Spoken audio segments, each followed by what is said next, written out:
చెప్పండి. ఆయన సెలవిచ్చు ప్రతి మాట వలన మానవుడు బతుకుతాడు. ఇర్మియా గ్రంథంలో ఒక మాట ఉంది 15:16లో, నీ మాటలు నాకు దొరకగా నేను వాటిని భుజించితిని. ఇప్పుడు చెప్పండి, రిచ్నెస్ అన్నది, సొలొమోను ఐశ్వర్యం అన్నది సొలొమోను సేవకులు తీసుకునే ఆహారములో కనిపించింది. మన ప్రభు అయిన యేసుక్రీస్తు యొక్క ఐశ్వర్యం, సమృద్ధి అన్నది ఆయన సేవకులుగా మనము తీసుకుంటున్న వాక్యాహారములో కనిపించాలి. చాలామంది బక్క చిక్కి శల్యమై ఉన్నారు, సేవకులే. మహా సమృద్ధి ఆయన భోజనపు బల్ల దగ్గర ఉంటే డొక్కలెండిపోయి చిక్కి శల్యమై ఏమాత్రం ఆహారము తీసుకొనని సేవకులు లోకంలో ఉన్నారు.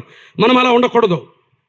వాక్య సమృద్ధి ఒక సేవకుని సేవా జీవితంలో, అతని పరిచర్యలో కనిపించాలి. అప్పుడే ఆ సొలొమోనును ప్రశంసిస్తుంది. మన ప్రభు అయిన యేసుక్రీస్తుకు ప్రశంస మాత్రమే కాదు, ఆయన సేవకులకు కూడా ప్రశంస. నీ ముందర ఎల్లప్పుడూ నిలిచి నీ జ్ఞానవచనములు విరుచుండు, నీ సేవకులు భాగ్యవంతులు. ఎప్పుడు సేవా భాగ్యం అంటే ప్రభు అయిన యేసుక్రీస్తు యొక్క వాక్య సమృద్ధి ఒక సేవకుని జీవితంలో ఎక్కువగా ప్రదర్శించబడాలి. Should be teachable. మనము ఉపదేశింపబడాలి. నేర్చుకోవటం ఆపేస్తారు చాలామంది కొద్ది కాలం తర్వాత.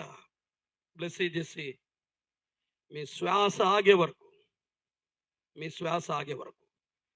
మన ప్రభు అయిన యేసుక్రీస్తు భోజనపు బల్ల యొద్ద దొరికే రకరకాల పదార్థాలు, పచ్చివియు పండువియు నానా విధమైన శ్రేష్ఠ పదార్థాల వలన మీ శ్వాస ఆగే వరకు పోషించబడండి. వాక్య ఐశ్వర్యం మీ జీవితాల్లో లోకానికి కనబడాలి. రాజారావు గారిలో మాత్రమే కాదు, ఐజక్ బాబు గారిలో మాత్రమే కాదు, మీ జీవితాల్లో వాక్యైశ్వర్యము కనబడాలి. అప్పుడు లోకం మిమ్మల్ని చూసి విస్మయం పొందాలి.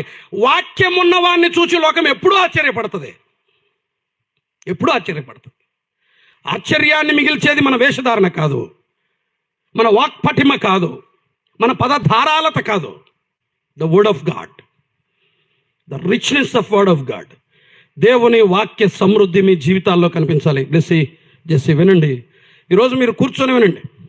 రైట్, సర్వీస్ చేయడానికి చాలామంది ఉన్నారు, మీ జీవితకాలం మంది సేవ చేస్తూనే ఉన్నారు. ఈరోజు మాత్రం మీరు ఆసీనులు కండి. మొదటిది. రెండవది చూడండి. ఒకటి, వాక్య సమృద్ధిని చూచి ఆశ్చర్యపోయింది శేబదేశపురాన్ని. రెండవది 10వ అధ్యాయం 5వ వచనం చూడండి. అతని బల్ల మీదనున్న భోజన ద్రవ్యములను అతని సేవ